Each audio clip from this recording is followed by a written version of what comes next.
Students, पिछली class में हमने आपको पढ़ाया था कि ऑपरेटिंग सिस्टम क्या होता है और ऑपरेटिंग सिस्टम के नहीं रहने से क्या होगा। आज हम पढ़ेंगे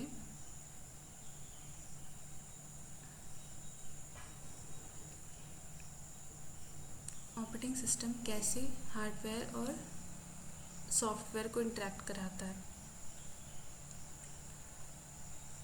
ऑपरेटिंग सिस्टम के अंदर जो उसके कोर पार्ट होते हैं उसमें से शेल और कर्नल होते हैं। ठीक है, कर्नल को हम heart of the operating system भी कहते हैं। बहुत सारे एग्जाम्स में सीधे क्वेश्चन आते हैं व्हाट इज़ कर्नल। इवन आप लोगों के जॉब प्लेसमेंट इंटरव्यू में भी ये क्वेश्चन पूछा जाता है कि कर्नल क्या होता है। पहले तो हम बेसिक सा जानेंगे कर्नल क्या करता है।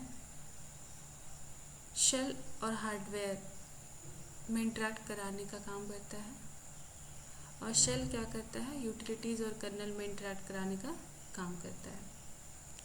एक डायग्राम से हम अच्छे से समझेंगे। कर्नल क्या होता है, it is a computer program that is core of operating system which complete control over everything in system. ठीक है, कर्नल बेसिकली ऑपरेटिंग सिस्टम का ही एक पार्ट होता है जिसका पूरा कंट्रोल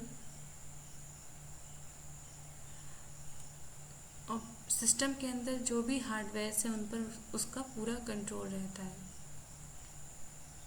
तो फिर हम देखेंगे एक डायग्राम के थ्रू। हम पहले भी जानते हैं कि एप्लीकेशन और हार्डवेयर के बीच में इंटरफेस कराता कौन है, ऑपरेटिंग सिस्टम। और ऑपरेटिंग सिस्टम का कौन सा पार्ट रिस्पॉन्सिबल है, वो है कर्नल। ऑपरेटिंग सिस्टम का सबसे इम्पॉर्टेंट पार्ट जो कि रिस्पॉन्सिबल है किसी भी यूज़र को हार्डवेयर से इंटरेक्ट कराने के लिए, वो है कर्नल। ठीक है, इस डायग्राम से हम देख रहे हैं ऊपर क्या है, एप्लीकेशंस है, नीचे क्या है, सीपीयू, मेमोरी, डिवाइसेस। मतलब कोई एप्लीकेशन है, एक टाइम पे मोर देन वन एप्लीकेशन भी सिस्टम में चल सकते हैं। ठीक है, एक टाइम पे हम देखेंगे MS वर्ड चल सकता है। हम इंटरनेट पे भी कुछ काम करना चाहते हैं तो वो भी वेब पेज खोल के रख सकते हैं। पावर पॉइंट का स्लाइड बनाना चाहते हैं वो भी पेज खोल के रख सकते हैं। ठीक है, जब हमको जो काम करना रहेगा वो हम स्विच करके उस पर्टिकुलर पेज पे काम कर सकते हैं। कहने का मतलब ये है, एक टाइम पे मोर देन एप्लीकेशंस हम ओपन कर सकते हैं, लेकिन काम हम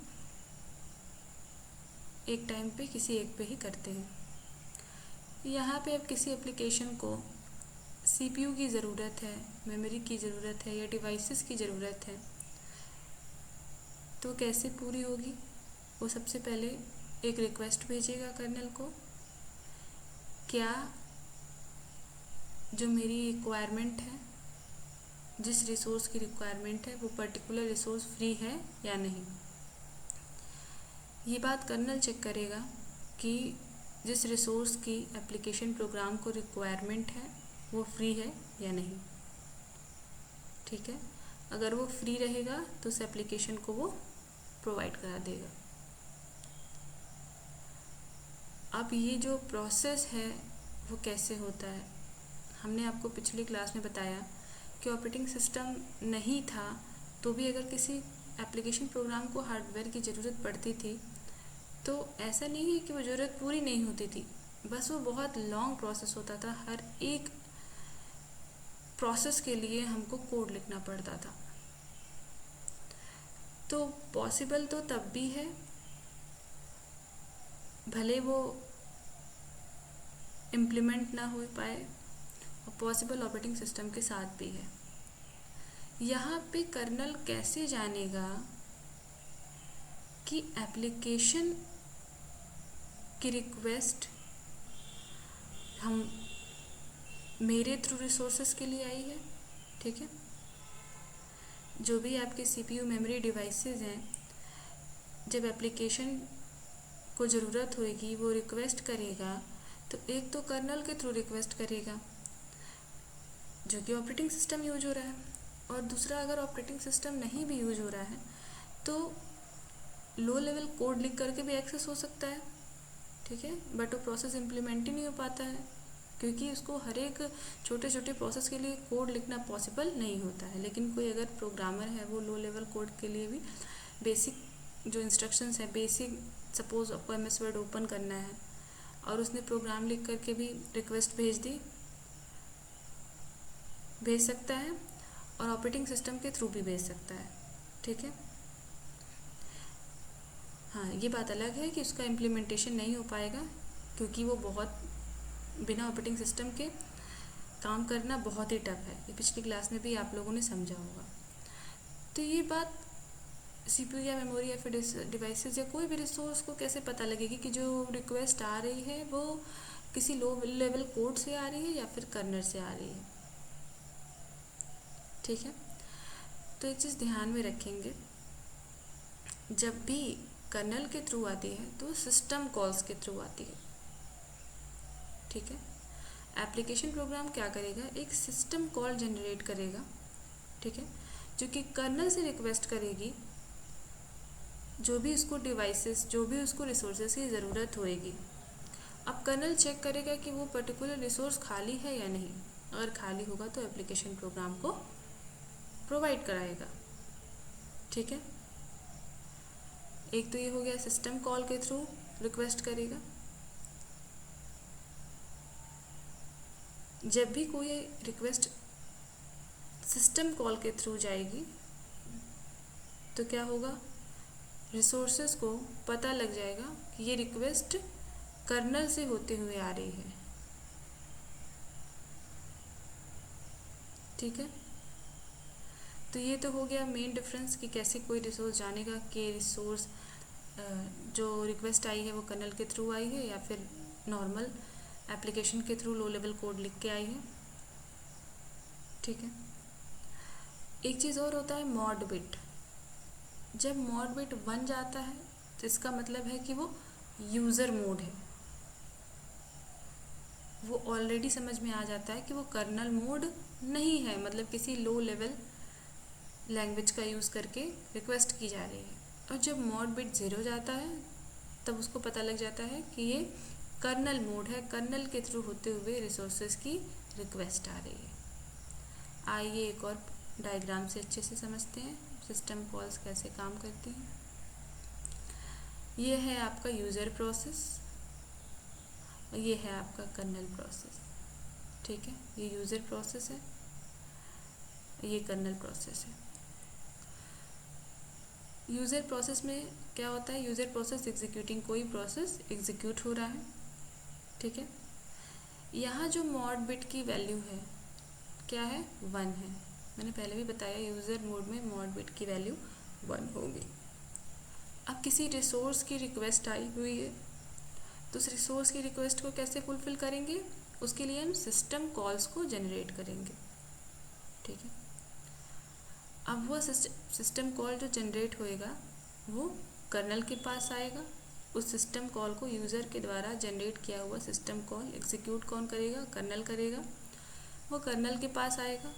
जब वो कर्नल के पास आएगा तो मॉड बिट क्या हो जाएगी, 0, क्योंकि कर्नल मोड पे मॉड बिट क्या होती है, 0। अब ये सिस्टम कॉल जो है कर्नल मोड में एग्जीक्यूट हो जाएगा, ठीक है। मतलब जो भी रिसोर्सेज की ज़रूरत है कर्नल चेक कर लेगा कि हमारे पास अवेलेबल है कि नहीं है, ठीक है।